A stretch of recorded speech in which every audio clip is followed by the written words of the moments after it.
What is up, guys and gals? It's me, Thomas Fan01 here, and today we're back again with another Transformers figure review, and today we're going to be taking a look at something that I've actually been really excited for since they announced it last year.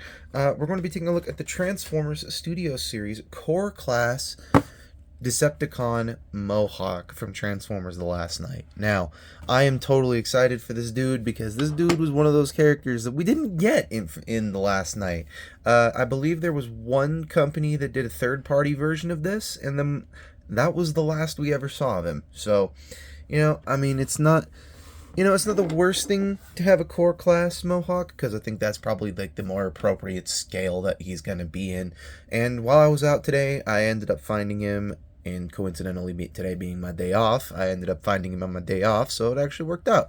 So, hey, what the hey, why not? So, in terms of the packaging, I mean, really all you get is you got his face here, and you got Transformers Last Night on the front. You got this image here, the background being the junkyard. Then on the back here, you've got Decepticon Mowhawk and all this other stuff. So, alright.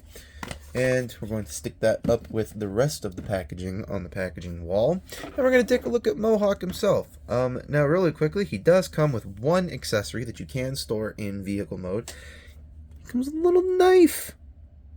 It comes with a tiny little knife. Like, it's adorable. It's just this really adorable knife.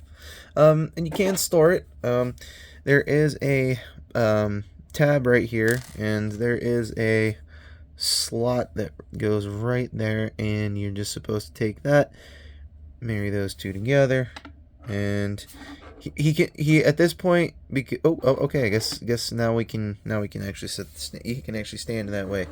But there you have Mowhawk with the knife. Now we're going to get into some scale comparisons because this guy doesn't really have a whole ton of paint on him, but at the same time it could also be worse. So here he is next to another core class figure. Here he is next to Legacy Nemesis Prime.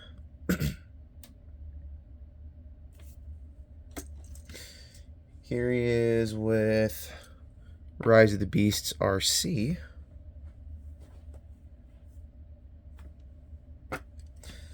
And here he is with Rise of the Beasts Frenzy, Freezer.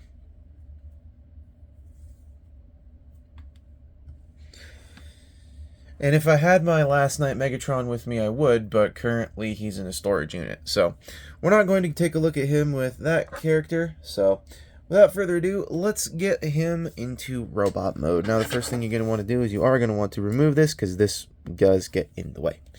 So, to transform him, you're going to take this back section here, and you're going to just lift it up, and it's going to untab, and it's going to come up, and you're going to then split it, and bring it all the way forward, and then angle it inward, and then it becomes the legs. So, you have that. And then you're going to take this piece here, you're going to move the leg just out of the way so it can rotate up, or out of the way.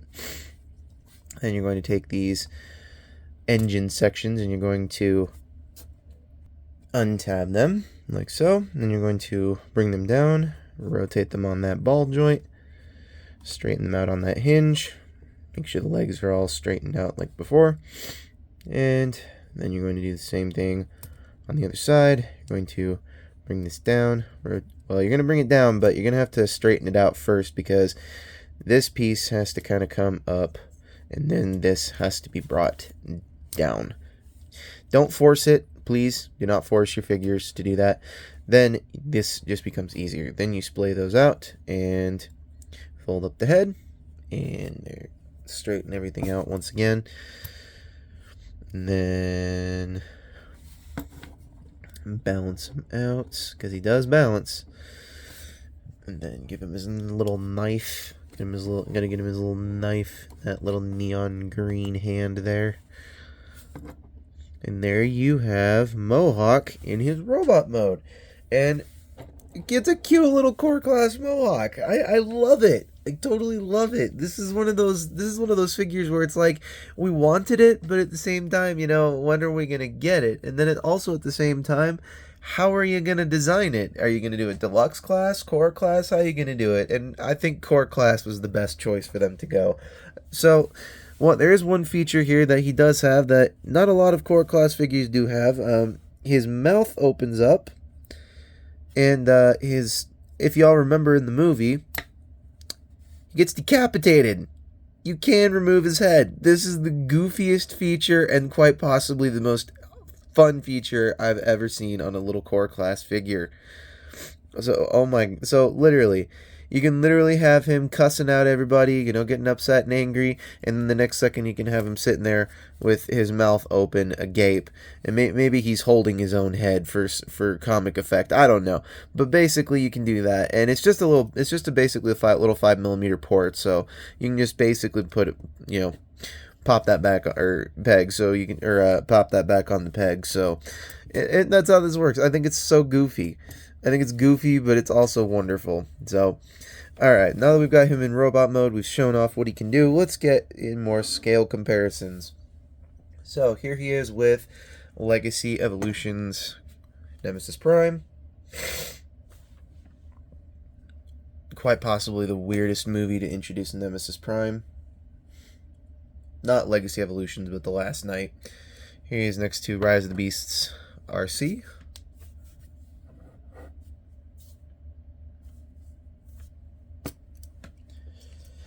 And here he is next to Core Class Freezer.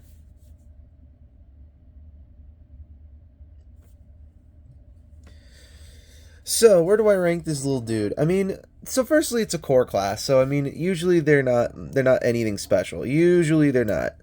So, this guy is kind of something unique and very, very different for the movie that he's supposed to represent. So, I gotta be honest with you, I wasn't really like totally on board with it at first, and then I was like, then after a while, and I saw a couple of reviews, I was like, you know what, I can get on board with the Mowhawk train. I can get on board with this. So, anywho, where do I rank it? I'm gonna rank it pretty highly. I'm gonna give it a 9 out of 10.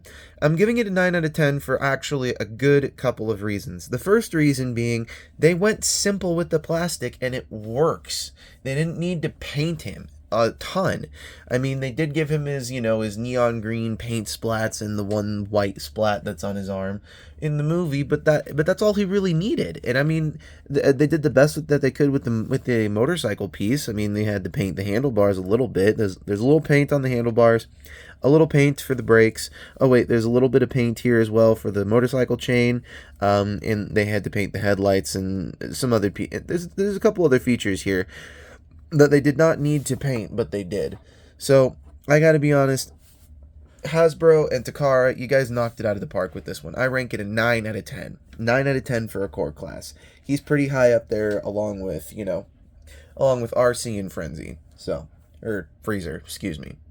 So, anywho, this is Thomas Fenna 1 saying, don't forget to check out Planet Toys, a world built by collectors, where you can get most of your Transformers needs, where, as we are currently going through the Studio Series Devastator lot, or the knockoff Studio Series Devastator lot that we are going through, you can get yourself a actual Studio Series scrap metal, and potentially you can get yourself a Studio Series Hightower, and we are working on getting some other Studio Series Devastator parts in as well. So, you can check that out down below. And this is Thomas Fenna 1 saying, don't forget to check out Optination Reviews, Beastman Reviews, Riveted Reviews, Jordy's Rail Videos, Patrick with a Y, iStar552, and take Bravely GG, as I know they all do some pretty cool work themselves and are, some pretty cool creators, and I really do wish I can collab with them some more. So, anywho, this is Thomas Fenna 1 saying, don't forget to keep playing with your toys. Don't.